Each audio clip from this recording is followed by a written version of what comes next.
Give it another 3 weeks, and we'll be light 24 hours. So we have that going for us. And today we have Mark Leslie Lefebvre. Where are you coming from, Mark? I'm Waterloo, Ontario. So Hiya, hiya. It's almost like Toronto. almost, except way, way nicer, obviously, because we're not in Toronto, That's right. Toronto's only an hour away from Toronto. Exactly. Pretty much. Yeah. You're an hour away from pretty much anything in Toronto. Yeah, where we live, it's 15 minutes to get anywhere. And you'll still hear people, oh, crap, that's on the other side of town. Yeah, it's 15 minutes. Yeah, I know. I grew up in Sudbury, Ontario, which is about 6 hours north from where I am now. And it's so cute to see people complain about the rush hour there. It's so quaint because, Yeah. there's a dozen cars on the road. So. Yeah. Oh, and the same here. I will tell my wife in the before time, she'd be like, "Oh, hey, let's go get this," and we'll run downtown. I'm like, "Why the hell do we always come down here during rush hour?" Yeah, that means there's 6 cars at a stoplight instead of none. So, I always come down here. Why? Why? Yeah. So Toronto, the airport is airport code YYZ, and Mark cued me in about a month or two ago that because it hit. It's like, hey, Rush's song YYZ. Why they So named it that, right? explain what that's about. So YYZ is the call. Airports have three letter calls, and that's the call letter for Pearson International in Toronto. And it was just a beautiful instrumental song by Rush off of Moving Pictures, which was an album from the early '80s, and it represented to them, as I understand it, home. Right, because they were on the road all the time. They wanted to get home to their families, and every time they saw the tag YYZ on their Z or Z, depending on on the luggage, that just meant that they got this warm feeling of home. So that's why they chose that as the title. Yeah, that's cool. That's cool. I know we put it that we would talk all things Rush. It looks like people are popping up. Oh, So, yeah. we will intersperse Rush. We cannot play Rush songs in the background because then YouTube might cut us off and say, copyright violation. But we can refer to Rush as much as we want, right? We can refer to Beneath the Wheels and Limelight and Vital Signs and all the important things that we need to refer to whilst talking about the publishing business. Drafted Digital. When I stiffed Dan, I feel horrible about that. By the way, it's a half hour late for a live session. Jeez, I'm not. I tried to stand in for you, but there was people were like, "Who's this bozo? Where's Craig?" Yeah, we want the hair. It's amazing because this is getting thinner, but man, I got some sideburns crawling down to my neck. So do you shave every day? I'm looking. Well, actually, every second day. Every second day, every third day I shave. But yeah, because it gets to the stubble gets to, not that I have that much left, but it is irritating. So I just actually about half an hour ago, I just jumped in the shower and I think I cut my neck here. So, but I think I'm fresh now. Okay, so Sunday is your shower day? Who knows what day it is? I mean, prior to, in the before, I was working from home most of the time. The only thing was the interruptions to go travel. I've already had 4 trips canceled. And but I mean, other than that, it's not all that different. Like you think I have pants on. That's so funny.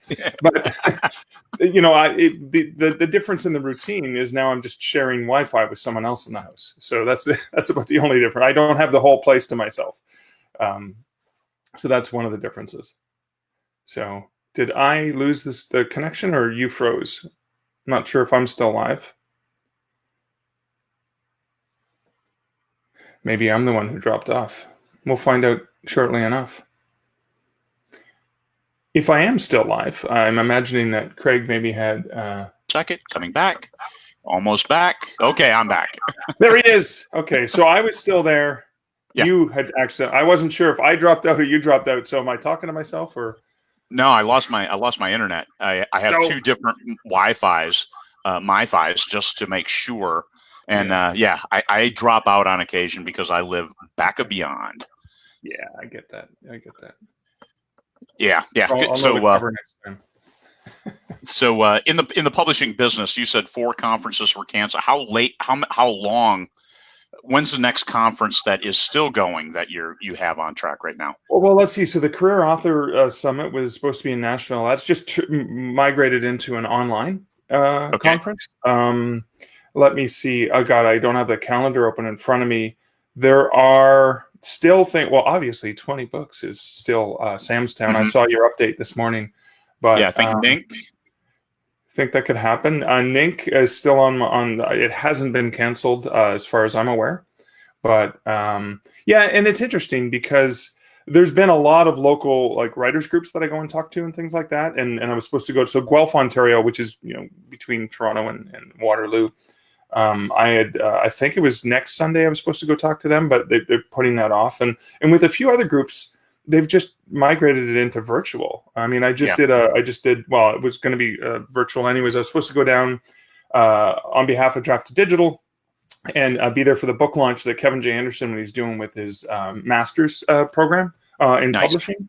Yeah. And I was supposed to do virtual anyways, but then I was supposed to go down in June and spend a week in Colorado Springs and do that. So that's now migrating to virtual Hmm. as well. But the majority of the course is virtual. So Yeah. I've done. I guess it's kind of funny because I've done a lot of virtual stuff on top of the in person, and just like at Draft to Digital, we're doing I call them the lunch and learns from home, and it's so noon Central or 1 o'clock Eastern, where we bring in different people, which is where we had brought you in, and so Monday through Friday, Dan, Kevin, and I are sort of tag teaming, just chatting with different people for 45 minutes, and so that's been it's been good because for me it's two things, right?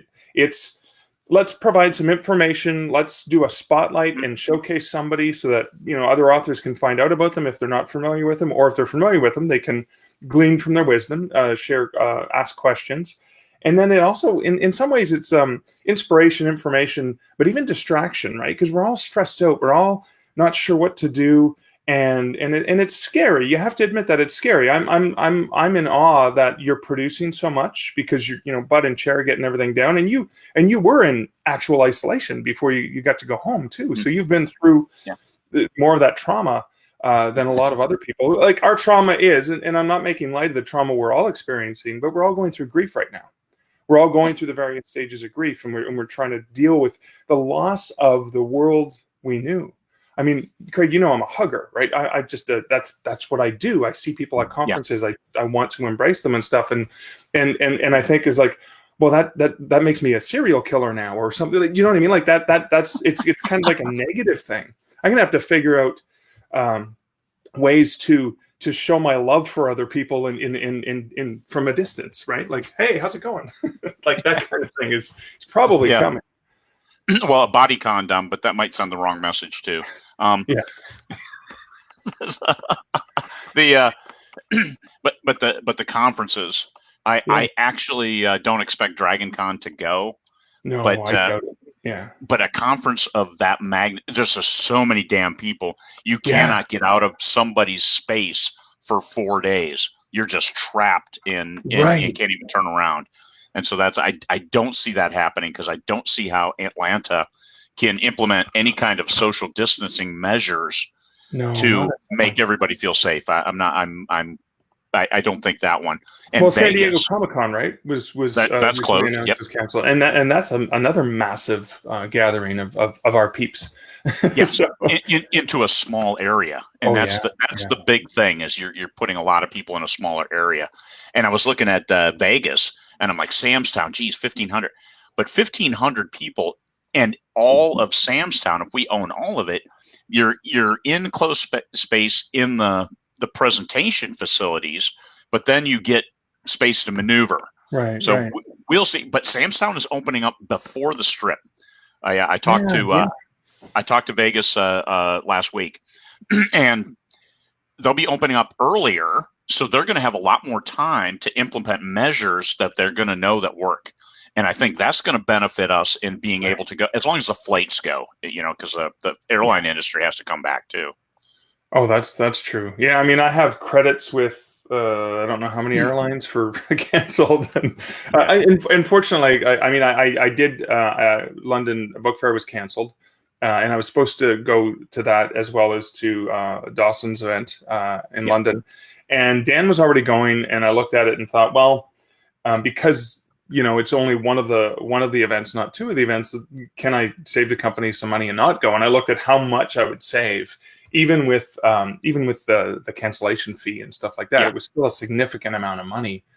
Oh And yeah. but it's funny. I'm trying to balance. Like I have credits with Air Canada, with American Airlines, with and the hotels were fortunately really really good about it. Yeah. Maybe being a loyal member of so many different hotels makes a difference, right? Yeah. Yeah.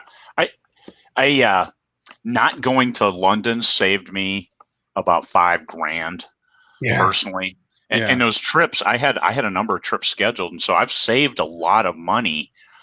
I cashed some airline, just put those down farther down the road. right. But it that has saved me a lot of money this year. I spent $60,000 on travel last year, me personally. Wow, Well, wow. I have a tendency to fly first class if I can. Okay, So well, you know what? If you can afford it, why mm, wouldn't you? Why would you hang out oh with people like me? No. well, no, it's travel is so traumatic on my body that Yeah. if I'm squeezed in on top of that, it Oh makes yeah. it almost, especially with my heart problems last year. It's Oh like, yeah. and they're okay this year, but I still don't want to go through that. So not Right. traveling, it's okay. I did buy some tickets for Vegas. I bought all my tickets for Vegas in October, and then Right. going back in November. And I did. When I bought those tickets last week, I was the only seat on the plane when I signed up.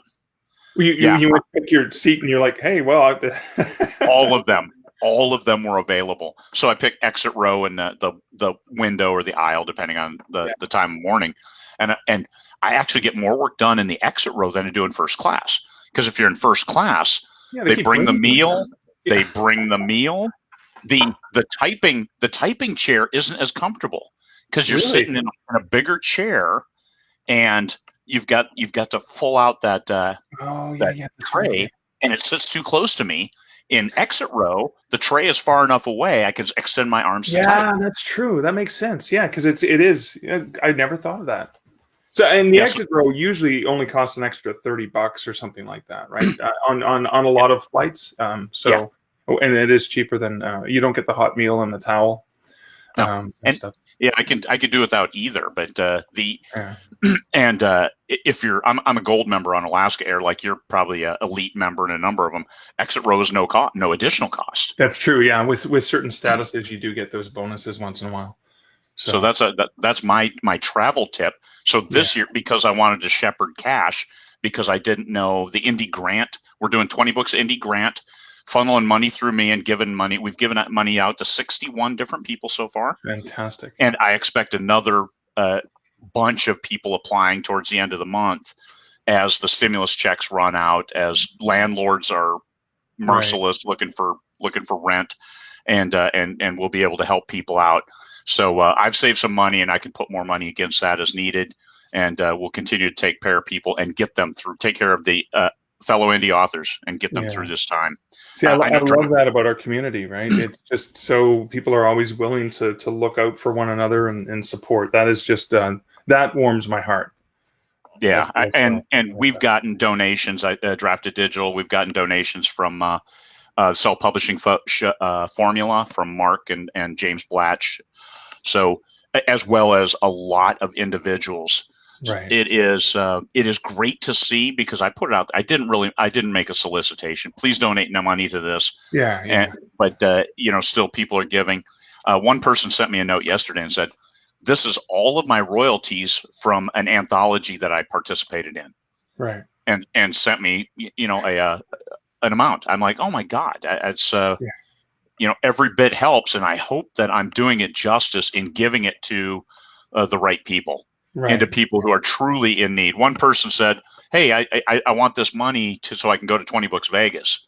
Like, I'm looking for closer term, Yeah. almost traumatic expenses, and Well, I I've mean, seen. I have to pay my rent or something. Yeah, yeah, exactly. So somebody's like, "There's a week left. I don't have any groceries, and I have Yeah, like 67 cents in my checking right. account." Yeah. Now it's like, here, let me send Yeah. you money, Yeah. Eating and is, yeah. yeah, take the edge off and keep going.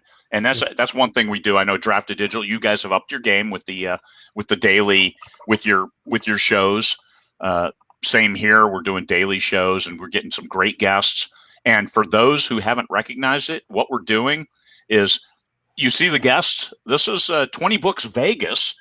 We are going to go through the whole speaker list, and eventually we'll have them all. So we're prepped. And in case we do need to go online, now you've Yeah. seen them. And if we don't go online, you've seen them and you can recognize them, and Right. hopefully have an even better time at Vegas to let your hair down. And we're all going to have long hair by then. Maybe not Well, you. some So of you. you can let your hair down, which you don't even have to do anything because it'll just already be down. Because I'm sure when this is all over, everybody's going to be trying to make hair appointments. And so November might be the first appointment you could get. That's possible. That's true. I think, I mean, if we have to do a virtual 20 books, I think we should have green screens where we can all have the backdrop with animatronics and stuff while we're trying to have a conversation. Every once in a while, you get interrupted with the blah, blah, blah, blah, and then the big light show and everything, and everyone's got to stop and hold their drink, right? Yeah, Just to yeah. keep the full effect, right? I could just be smoking like cigars and blowing smoke all over the place too. Although And last year was very, very clean. we'll Smoke just wise. have air horns and stuff like that to interrupt you while Yeah. Oh my yeah. God, someone just won. Someone's royalties just went up. So, Oh my God. Yeah, because you're walking through the hallways and all of a sudden you'll get all that and everybody will yeah. just stop and you just keep walking to the next presentation. But if we do have to go online for 20 Books Vegas, I know 20 Books Vegas is it's 50-50. It's 50% the presentations because you can always watch them later. But if you're there, you get the opportunity to then do follow-up questions in person with the presenters or ask a question directly. Yeah. And and also if you're there, the other 50%, like you just mentioned, Ram's Head Bar. Yeah. When I talked to him, it was to get the Ram's Head Bar open about 3 in the afternoon and stay open till about 3 and add a bartender. Lesson Yeah. learned from last year. Oh yeah, 2, yeah. we need Those poor bartenders were really hustling, trying to keep up with us. yeah. Well, I want 2, so Yeah, you aren't constantly waiting yeah, that's true. and to get people Although it through. did help. It did help. Me not be so dehydrated, right? Well, and the little shop, so you can always run over to that little shop and go get a bottle of water. That's true. In Because yeah, in Vegas you can kind of walk around anywhere Yeah. with booze and stuff. Oh yeah, in Sam's Town it's all contained, so you can go anywhere carrying a That's whole true. bottle of whiskey if that's what you bought there. So we Um, can actually be social and distant at the same time, like in such a big space. When you actually think about it, we don't have to be crammed around the yeah, waterfall.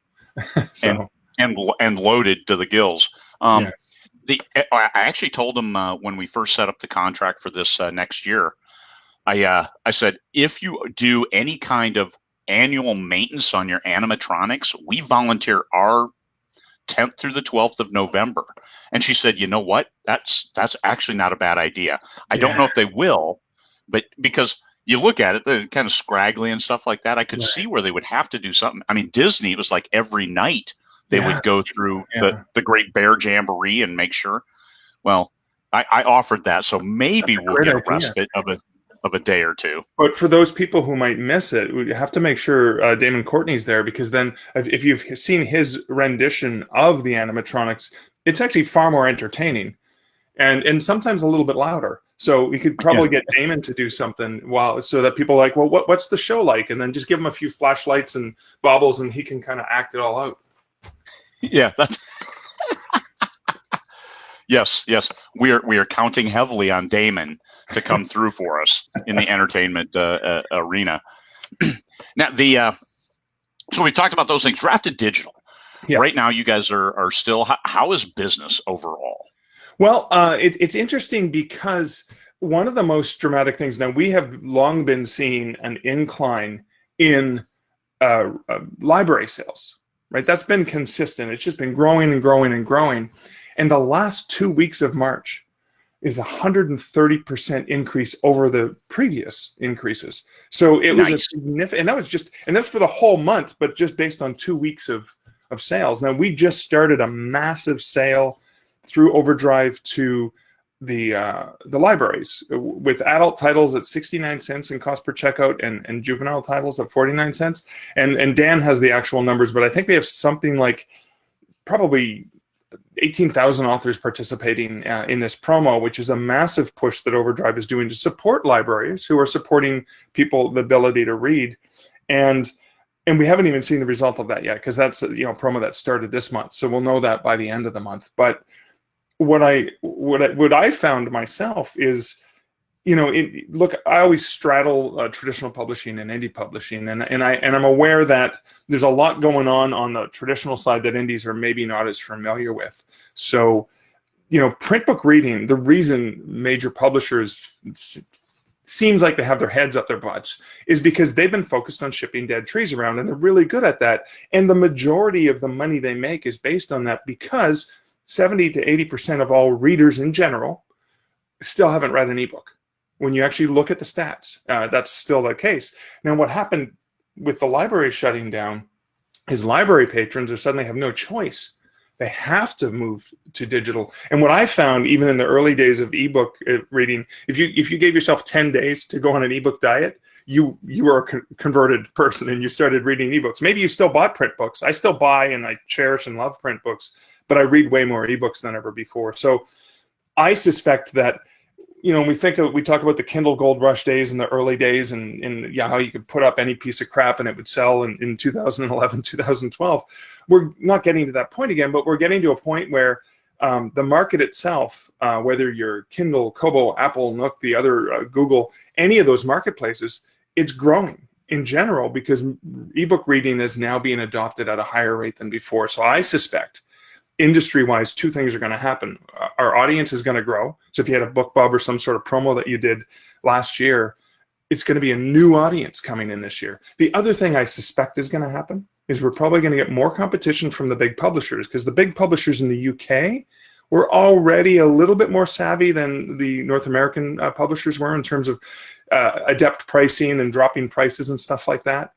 And I think we're going to see publishers now have no choice but to get with the program. So we are probably going to see competition, but I suspect that the competition will probably be for Amazon ads and stuff like that.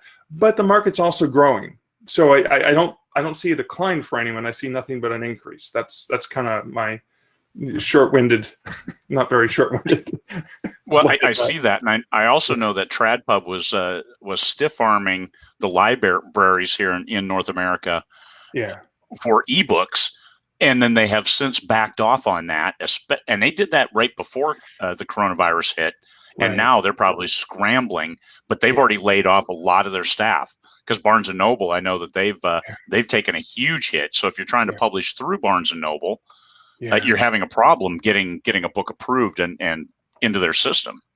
Yeah. That's fortunately we haven't seen delays in publication, because we're going in the way a publisher goes in to all of the retailers that we go into. So we have the benefit of the trust that a publisher has, because we do a lot of that vetting ourselves, and we've actually seen an increase even in Barnes and Noble, which is good news, right? You're seeing increases in digital reading, which is benefiting authors, which I love. Yes. Yeah, that's good. That's good news. That's good info. So we've got a question. What's the best way for a KU book to advertise in Canada? So Amazon is awesome in the US and in the UK and in other major markets. Have you ever gone to Amazon CA? It's a second-rate citizen. It's a piece of crap. You don't have Author Central. You don't even actually have an author. If you have an Author Central page, they don't exist in Canada. I actually, as a Canadian, prefer Amazon.com over it. So I don't even know if it's worth advertising a KU book in Canada. The audience is so slim, it's so small.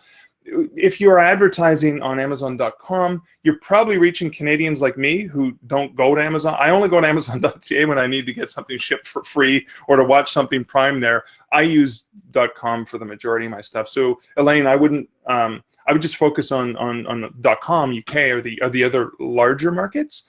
If you want, well, you're in KU, so you're obviously not wide on the other platforms, but I would use a place like Kobo to reach more Canadians. And that would be, direct using the promotion tool or through an aggregator like Draft2 Digital or one of the other ones that occasionally has opportunities for promos there. And BookBub, again, BookBub's great because you can specifically target regions and retailers. And but if you're in KU, still BookBub is a great option because you get a Yes. BookBub International. Yeah, And if you really Facebook, want to, you can target people who are Amazon Prime members or yep, in Kindle Unlimited. So you can target them that way. I would recommend. But it is, you got to yeah, remember, so the entire population of Canada is about the population of the state of California. Yeah, it's a big land space, dividing Craig from the rest of the U.S. But but we're all like hunkered on the border where it's warmer. And Mark is my eastern neighbor. And in Canada is like 100 times larger than Alaska. So it is what it is. So yeah.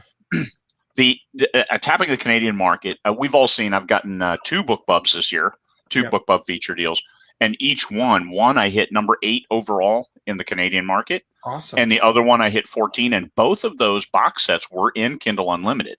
So it has really worked well. The Canadian share, my U.S. share, because of those BookBub features, without having the U.S. side of them, and I reapplied later and got denied twice. So U.S. was out, and I see like Paul Anderson is getting a shout on BookBub today. So I'm like, okay, this is the competition. I understand why I'm not getting the U.S. side. But from the Canadian side, my market share for U.S. only used to be, I kid you not, 92%. I focused all my marketing efforts on the U.S. Now it's 71%. So those you're talking about international BookBubs where you're getting Yes. Canada and other non-U.S. UK, and they're Australia. They're easier to get too, right? Yes, and that's I've gotten them with KU books, which is an oddity. Previously, my other I think 4 BookBubs, I've had to take a book wide and then almost got it right away. And the one U.S. BookBub I got was a book that I had pulled out and done wide. And I had the U.S. BookBub was on the first book in a follow-up series and the first book in the origination series of that 12-book bunch got an Amazon Prime deal at exactly the same time. So I got to analyze the data on the two series that complemented each other, and I made a little bit more with the book in Prime than I did with the Amazon the BookBub complete feature deal, the U.S. and international. Yes, yeah, and Prime cost me Prime US, right? That was Amazon Prime, yes, U.S. Okay, all right, and that was, of course, with the BookBub feature U.S. I paid a lot more because the Prime deal I paid nothing. Of course, I did not get the $500 advance that people got, but I got all the page reads as if they were KU, and they were huge. So 3 months, each book earned me like $5,000, $6,000, and these are books that have been out for a few years. Just one. I love that. Yeah, I mean, backlist means nothing in the new world, right? Because a book you haven't read is a new book, and you can still get thousands of people discovering you, even when you think, "Oh no, I've tapped out the market." No, we haven't even come close, and that's evidence of that. More evidence of it.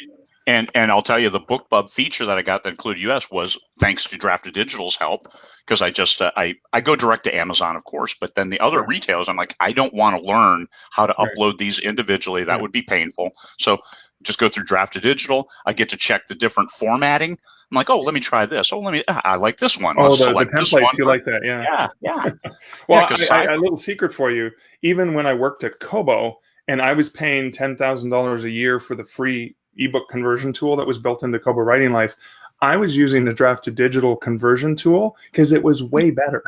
And so I would go and convert my book, and I would go to Apple and to Nook and to other places from Drafted Digital, but then I would upload the converted EPUB to KDP directly and then to KWL directly. So for me, even though I work at Drafted Digital, but I still go direct to Kindle, and I still go direct to Kobo. But that I don't really want to have 12 logins. I'd rather simplify it if I can.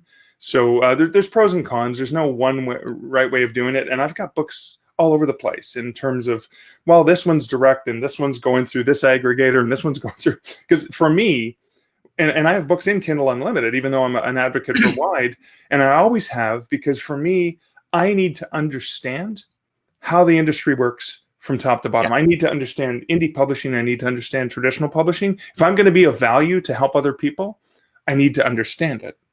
And so that's always been the way that I've operated. I mean, I was sitting in Kobo's office when they announced the KDP Select program, the exclusivity program, and within an hour, I had a book published to it because I was hanging on to something. And I was like, okay, good. I need to be in this program to understand how this works. That's exactly right. I mean, credibility, that's me too. I'm driven. I need to publish my science fiction. I need my science fiction to be successful. I need to keep selling. I need to make a lot of money just as a simple bellwether of Right. success. I Yeah. mean, I could sell, like, I remember the one guy that priced his book down to a penny and sold like 20,000 copies and said, look, I sold 20,000 copies in 2 days. Right. Follow here, and then tried to sell a course on that. Yeah. And that's why Amazon now has 99 cents. Stop that bullshit, 99 cents. Yeah. But the credibility factor and knowing everything that goes into it. I know with D2D, you can download a PDF. Hey, here, take a look, see, and see it all. And if you like it, go. If you don't like it, make an adjustment, reformat. It's really, really simple and helpful. And thanks D2D for doing that for free. Oh, thank Anybody you. can do that. And I should say, if you are pricing below $2.99, you're still getting 60%. It works out to 60% on those. Yeah. Whereas if you're direct with the other places, you're actually getting the 35% or the 45% as well. So even for some people who want to do a first book in series published wide and have it as not a lost leader, but a steep 99 cent or whatever to get people into the funnel, you still make more money that way and save yourself some clicks. So there's lots of little things you can do. And then D2D print coming out. Oh my God, we've relaunched the beta. It has been phenomenal. The interface, thanks to the feedback from our beta users, and what we are is, if you're on the waiting list, every week we're rolling in. We're doing it in batches. We can't just overwhelm our wonderful customer service people because we do a lot of hands-on walkthroughs with people, and so we're really pleased to do. Every week since we've relaunched the beta, we're just rolling out another, like the next batch of people. So if you're on the waiting list for that and you haven't seen it yet, I don't know if you've seen the kind of sexy stuff you can do, but if you don't have a full cover wrap designed, like this one, only the front cover was designed, but through D2D print, it does the automatic cover generation for you. So again, I'm doing this for, I call the chapbooks or digital books, so it's only like 12,000 words. Yeah. But for me, I don't want to waste time either designing or paying for the full cover wrap, and I can just clickety click Barbara Trick and you're in there. If any Canadians are listening, you know that Barbara Papa cartoon I just referenced. So there you go. And if you're in Canada, I know one of the big complaints from Canada is you can only get them printed in the U.S. and it sucks to ship them then into Canada. So is one of your printers in Canada? No, so we're partnered with IPG, Independent Publishers Group, that basically distribute thousands of small press publishers, but they also have print on demand services, and they're also a huge partner of Ingram.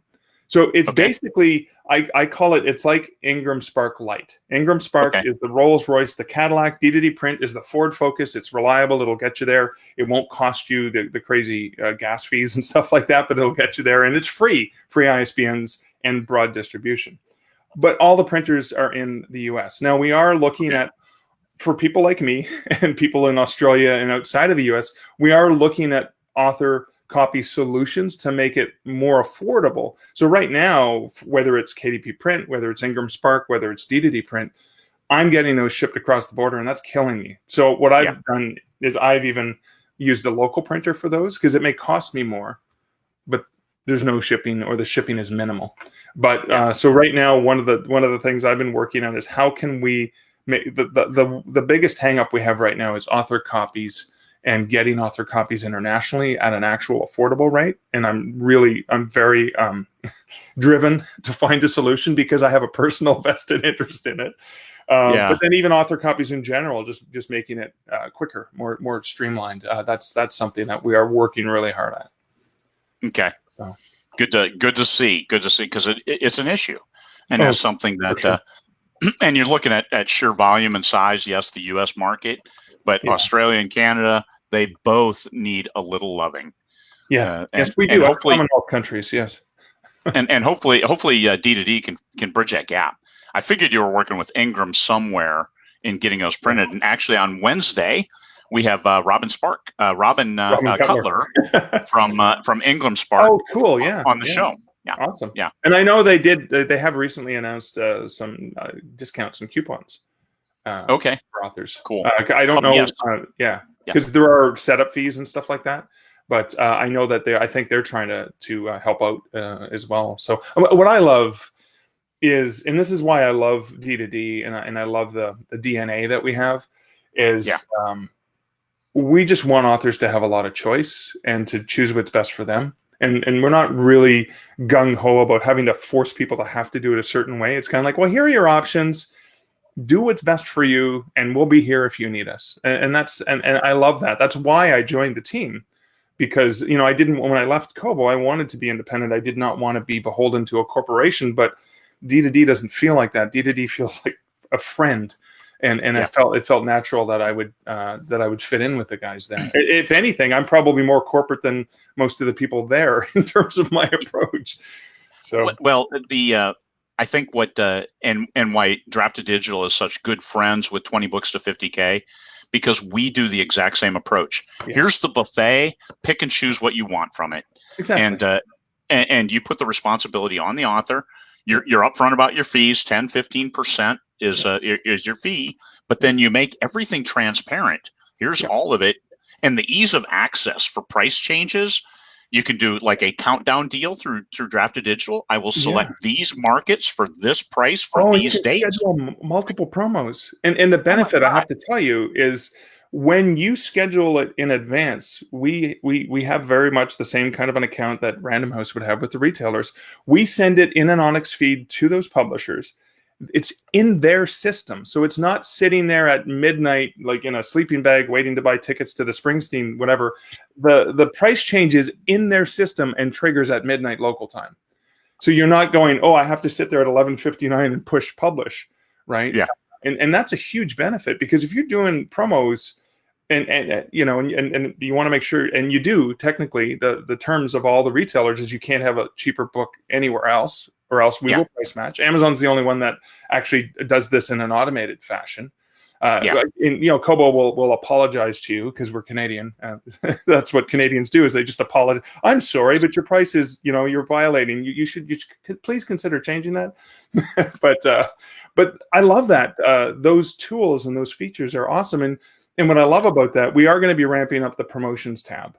So right good. now, actually really cool news is Dan and Reveal right I, here. hot news. Babe.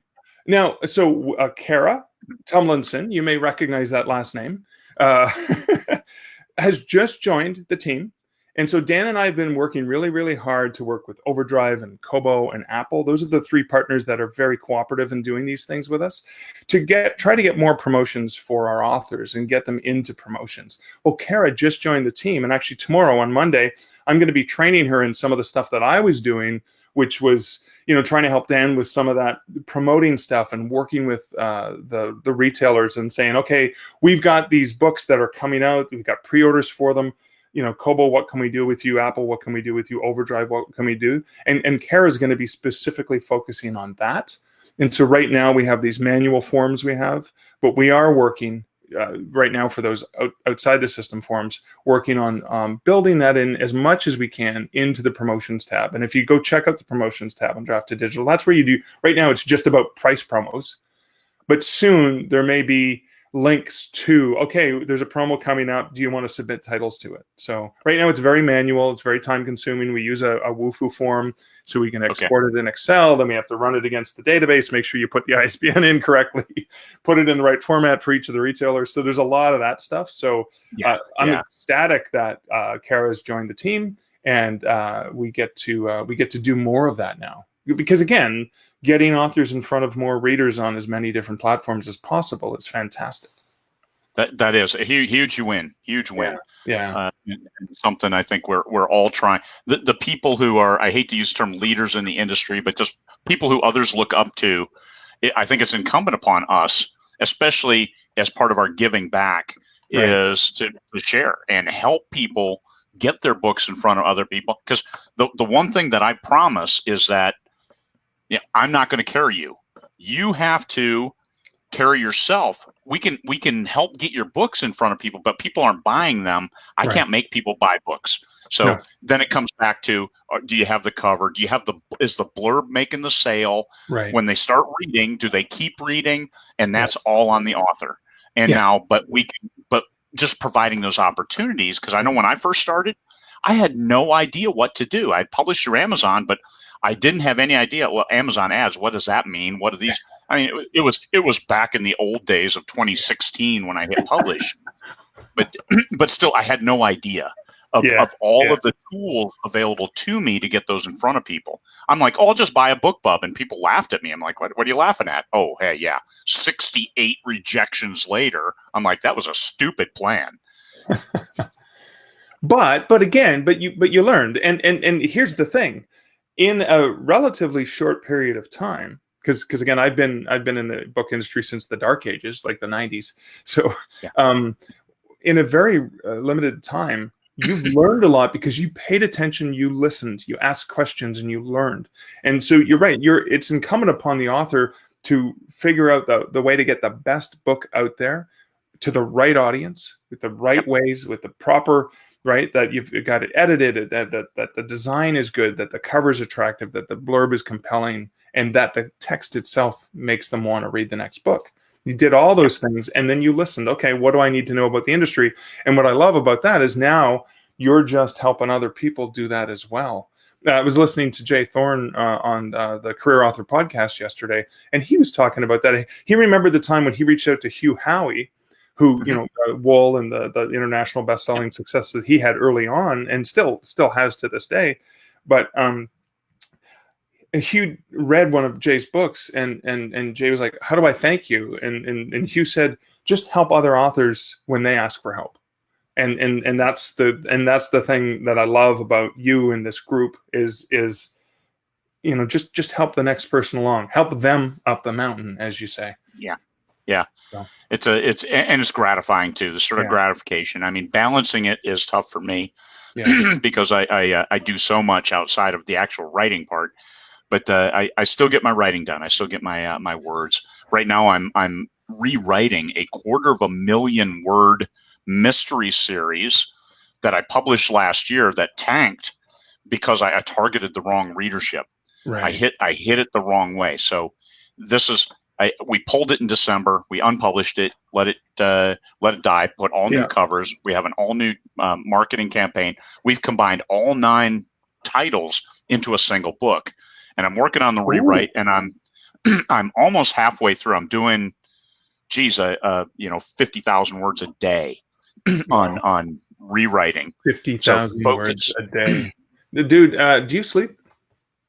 Not as much as I should. So Okay. there's that.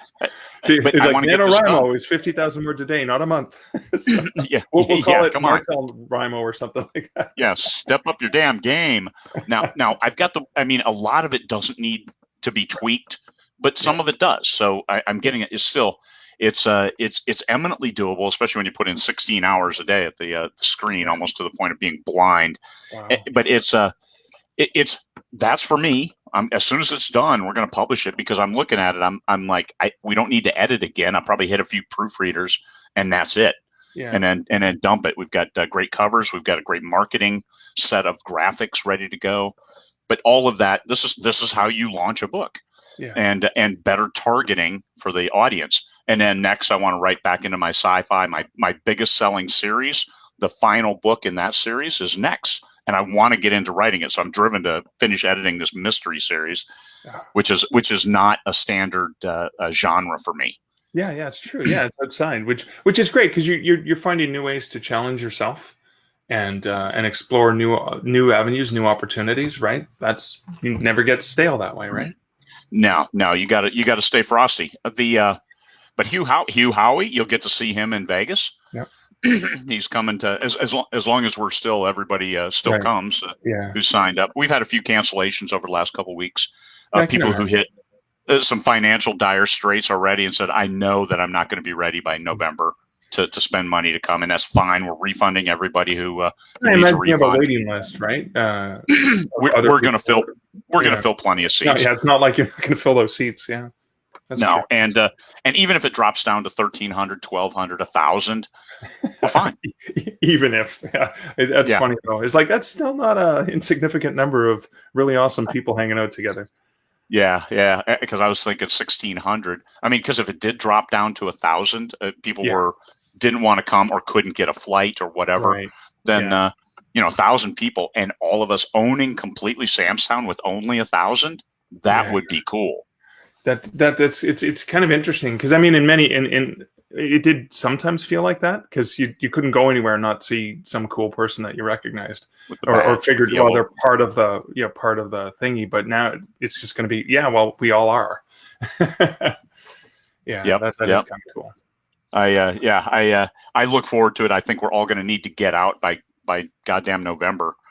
We're going to go to from winter to winter. We're going to miss summer completely here because It's we're going to going to be feel like stuck it, yeah. inside.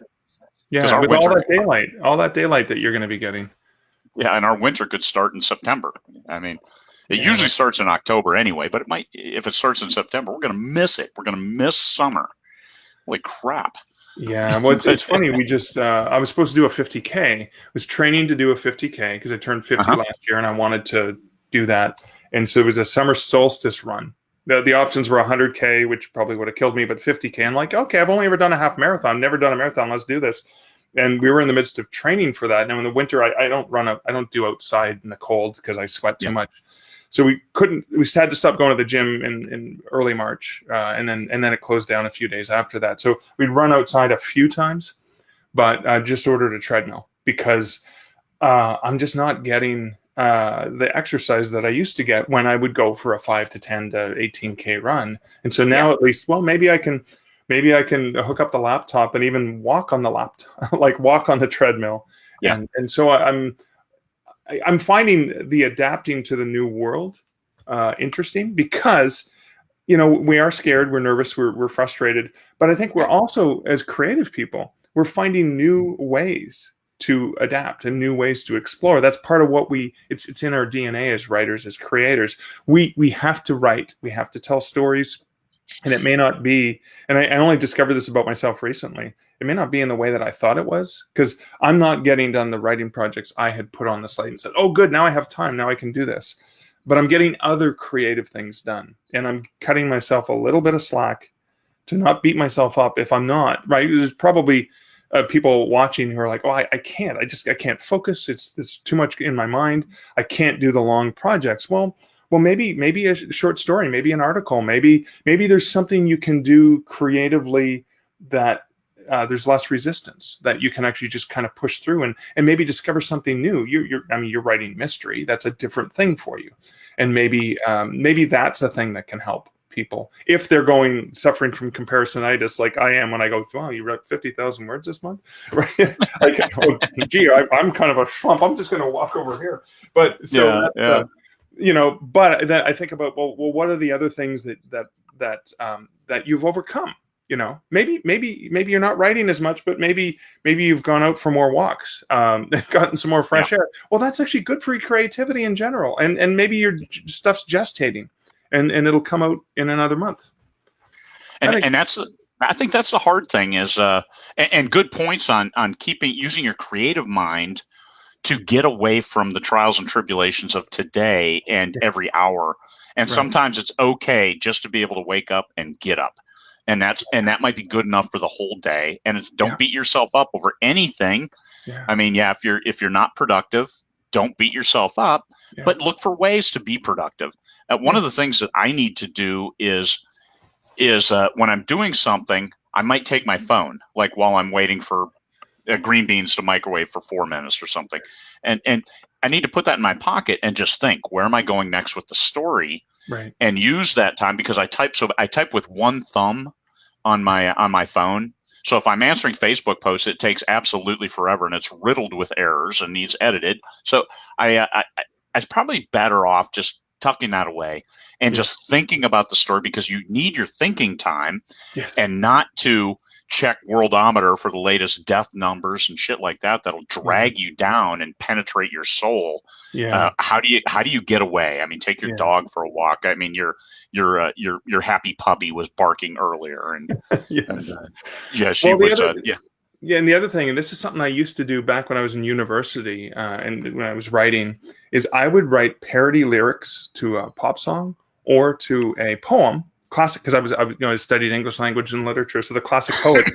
I would write parody lyrics or poems as a warm up, and I did that a couple weeks ago, and I ended up writing someone Joe. I don't know if you saw the Steelers Wheel parody, Stuck in This House Here with You. Yeah, So, yeah.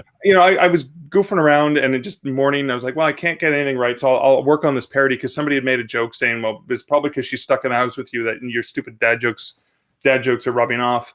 And so I wrote the lyrics, showed them to Liz, and she immediately reacted like I was asking us to put something on Pornhub together, because she's, doesn't like to be in front of the camera. But then she came back a couple days later, because she is very creative with video, and said, I have some ideas for a video. And so we recorded the song and did the parody video, and now I'm addicted. So now I'm writing different parody lyrics, and so no, I'm not getting the fiction done that I thought I would get done, but that's helping with a really amazing creative flow for me, and I find it rewarding to know that I made people laugh, Yeah. right? And that, as storytellers, we write stories so that other people can feel emotion, right? Or if we do nonfiction, it's to help people and solve a problem, or fill them with information, entertainment, inspiration.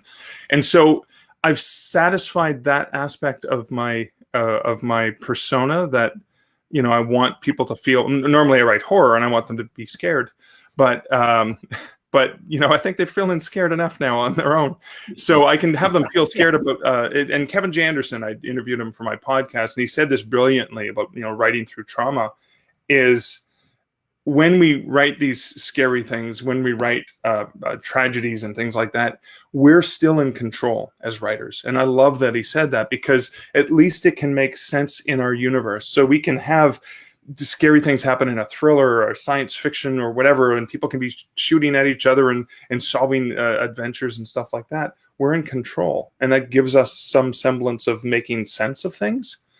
Science fiction being a mirror held up to reality, so we can talk about things in a way that people can stand back from it.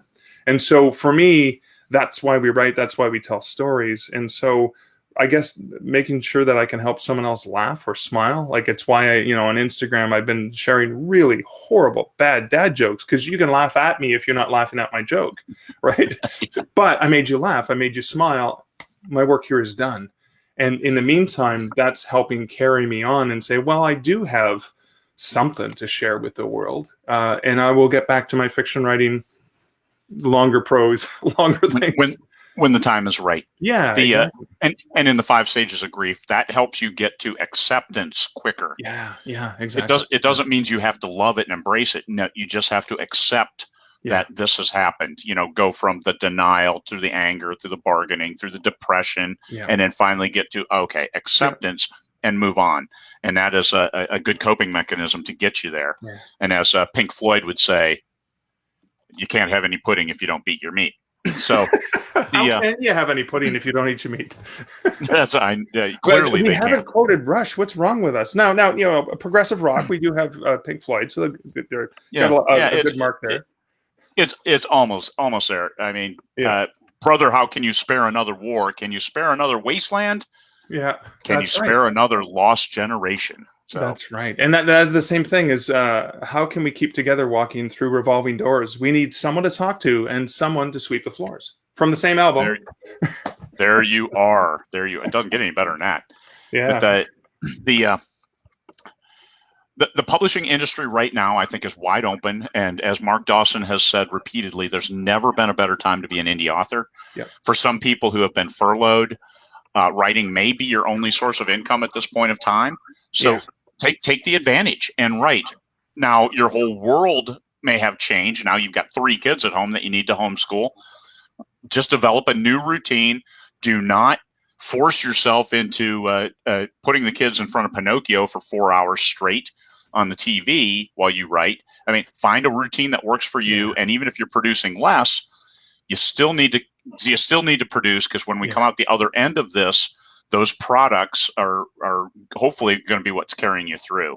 Yeah. So, because you're as an indie, you're all of it. You're the talent and you're the business manager. So you've got both of those. That is true. That is true. It's funny you talk recommendations for first step. Oh, So, for first, like you mean like a gateway song, right? That's some serious shit right there. Don't half-ass this answer, Mark. Well, this is okay. So I think a lot of people, and I love Geddy Lee's voice, but it's like an acquired. It's like the first time I had an IPA, I was like, well, it's a little bit bitter or whatever, and then you realize it's just like a rich experience. And so Geddy Lee's voice is similar; it can put people off. So for me, Losing It is one of the best Rush songs ever. I cry when I'm almost getting into tears just thinking about it. And unfortunately, I wrote a short story based on Losing It that I published in the 2113 anthology. But what I love about it, because you're writers, is, and I'm going to quote the opening lines, the writer stares with glassy eyes, defies the empty page. His beard is white, his face is lined, and streaked with tears of rage. 30 years ago, how the words would flow with passion and precision, but now his mind is dark and dulled by sickness and indecision. And that's Neil Peart, the lyricist, the poet who wrote these lyrics that we love so much. He was referring in a way to Hemingway, and Hemingway at the, when he couldn't write anymore and stuff like that. And there's a dancer who can't dance anymore. And so what I love about that song is, as a creative person, for you, the blind who once could see, the bell tolls for thee. It's just a beautiful, haunting song that, as a writer, as a creative person, you'll probably. What do you think, Craig? Is that a decent one to get them into it, or is it too powerful for people? Maybe they can't handle it. I think if you dig into the lyrics on that one, it's fairly deep. I was going to recommend. I mean, I like Limelight. I'm not a fan of Red Barchetta as like a first lead-in song. But it's based on a good sci-fi story. It is. Yeah. It is. But I like Limelight. I like Vital Signs. I like the 2112. The story of the guy discovering the guitar when music is no longer a part of society, and he just brings the guitar, and the priests who are in charge tell them, no, that's what ruined man before. You can't have art, music, literature, and culture. I mean, it's such a. But again, it's a long. It's the whole side of an album. If people remember what albums were, but 25 minutes in one side or something great like that. Storytelling. Or hey, you know what? Pick up the graphic novel. Pick up the novel Clockwork Angels or Clockwork Lives. Kevin Anderson co-wrote with Neil Peart. And if you like that book, because again, you're writers and readers, right? It's a sort of a steampunk-esque. Then maybe read the book and then go listen to Clockwork Angels, which was their last album. Yeah. And maybe that's a good way to get into it. Another song that shows you the genius of the lyrics. Look at Subdivisions, and I would use that. I would recommend that for younger listeners. Oh, yeah. Yes, very good. 20 years old, you haven't listened to Rush, or you're in high school. I was that outcast kid in my high school, right? Yeah, and the suburbs have no charms to soothe the restless dreams of youth, right? Yeah. So I would recommend Subdivisions just to show you the genius, and also that's not as much Geddy Lee getting into the high pitch yes, which I love, by the way. But that is true. If you're a fan of fantasy, you might love the song Rivendell, which is very Tolkien-esque in nature. So that was my noise in my house. So that's a good one. I think Rivendell, probably a good one. And I can't remember what album that's off of. It's just Farewell to Kings. You know what? I have a separate playlist of only the albums that came out in the 80s. Oh, okay. And that is, and they're first to last. Every album that came out in the 80s, and I love it. I remember Hold Your Fire when that came out. Oh, yeah. I was a sergeant in the Marine Corps. Right. Stationed at Camp Lejeune, separated from my wife. She stayed in Arizona because I didn't want to leave her in Camp Lejeune because I knew I was going to deploy. And so I'm living in the barracks, and I took the duty that night because the duty office had a the cassette radio, and the local station said, we are playing the whole Rush album, start to finish. And so I just put in a 90-minute cassette and I recorded the whole thing, as crappy as the reception was. And that's how I listened to You it were in until it heaven. actually came out on cassette so I could jam it in my Walkman. And Marathon Walkman, Sony Walkman, Marathon, off Yeah, of the Hold Your Fire album, is yeah, is is about the long run. It's about, and think about your author career. yeah. Yeah, you can do a lot in a lifetime if you don't burn out too fast. You can make the most of the distance, but first you need endurance. First, you've got to last. I mean, that's Yep. another one. I'm trying to think of songs that may inspire writers in Yeah, different ways. yeah. But be Well, careful, it will get in your head. and you have to think about the lyrics. You can enjoy and outstanding drumming, outstanding guitar, outstanding bass. These guys make music, but Yeah, then just like Bob Dylan, these guys tell stories. yeah, They influence. It's influencing a generation. Like Star Trek, the original series, yeah, was one of my main influencer, and I go back to Gene Roddenberry and DC Fontana as the architects of those stories to address the social issues of the day yeah, in an environment that was safe. Science fiction, yeah, escape fiction. You get to look at the trials and tribulations of the civil rights during the 60s through a safe lens that yeah, then everybody is okay to look through. And this has influenced my entire life is Star Trek. And it's yeah, Rush is identical in their ability to influence the social issues of the day yeah. with their music and with their lyrics. And Neil Peart especially was a genius. Oh yeah, for sure. And you can always tell what novels he was reading or what philosophers he was reading at the times he was writing certain lyrics, which is kind of cool. Yeah, Yeah, yeah. Now you brought up So Star Trek. You're familiar with the game Shatner, where if you yell out Shatner, then suddenly you have to overreact. you have So to go for it. I just overact yelled it it. out. Shatner, go for it, Craig. Well, that's you're just calling them out because of the fellow. There you go. There you go. Now, so comments on the Facebook group. I yelled Shatner. Everyone's got to post a selfie of them being dramatic. It's a way. It's creative. It's a way to entertain yourself. But there. But God, And and hey, he's a Canadian too, right? you have to talk definitively. That's right. And see, you only called out Shatner because he's a Canadian. Yeah, I know, because I gotta prop up my fellow Canucks. Yeah, yeah.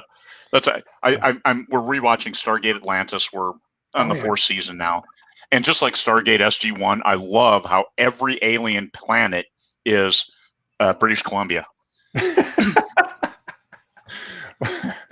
Well, it's funny. Have you seen the V Wars, Jonathan Mayberry's Netflix series based on his I novels? I can't stream where I live. We don't have the Oh, bandwidth. I saw Jonathan at Superstars writing seminars, and I had to ask Mhm. him because I was watching it over Christmas, and the scenes were filmed, like most of it was filmed in near Sudbury, Ontario, where I grew up. And I went, I know that corner store. I know this place. And he's like, yeah, it was filmed in Hamilton, Sudbury. And then the Arctic scene at the opening, which is supposed to be the Arctic scene where the virus gets unleashed and whatever. It was actually filmed in British Columbia in the summertime, so they had to CGI all of the ice and snow and everything. Not that they get a lot of ice and snow in a lot of places, like in Vancouver area and stuff like that. But it was so Yeah, hilarious to see it. And then even there's a scene where they're supposed to be pulling off the interstate to go to this diner. I was like, oh my god, that's Hutch's on the beach in Hamilton, Ontario, which is like a classic old fish and chip place right on Lake Ontario. So yeah. there's more Canadian content, even with an awesome American writer. Well, and Jonathan Mayberry, who's a Yeah. superstar. So we'll end on this note. The next year I'm going to LTUE. I'll be there Oh, in, sweet. and that's right before Superstar. So I'm Yeah. just going to rent a car, go to LTUE, and then drive to Colorado And you're Springs going to be in because I Colorado Springs as well. That'll be awesome. Cool. that's I'm one of the guest speakers for next year. Oddly enough, Awesome. so Awesome. And I think Jonathan's coming back too. So it'll be great to see you there again. that'll be cool. And so we'll be there. You'll be there, won't you? Yeah, Kevin can't get rid of me. This is going to be my 10th time, I think. This. Good, good. Yeah, And I'm like a we'll fungus come you and can't hang. get rid of. So Jeez. We don't want to talk about that because you seem to have an innate knowledge of that. So we'll end on that note. Tomorrow I have no idea. I think I have We have somebody you and scheduled. If I somebody. don't, I bet. well, then I'll try to schedule somebody. I'll take a look today after we end. Thank you very much for coming on the show, Mark. I Thanks. appreciate it. Appreciate your time. Appreciate your wisdom, especially relating Rush lyrics to authors. Because for me, particularly Limelight, Yeah. especially I was vaulted into the Limelight with the conferences and other Yeah. things we've done for 20 books, and had to immediately understand that Yeah. impact on me and my life, and Yeah. That's and brilliant. continue to make it a good one, not show a case of ass by crumbling in front of the world. Right. And that's one thing, that stay on your brand. I mean, as in the Marine Corps, put up with a lot worse than people taking pot shots at me. So Yeah. we're good. We we'll be back. Thank you very much, Mark, and you have a good day. You Everybody have too, a. Craig. Oh, and as a reminder, today is Sunday. Oh my God, it is Sunday. Sunday. Yeah, Sunday. that's I failed to start off the show with that. I need to start off every show with today Right. is, just as a reminder, But the chair Sunday is is another against one of those pants optional days, right? the Okay. chair is against the wall. 7 plus 4, it's Sunday. Because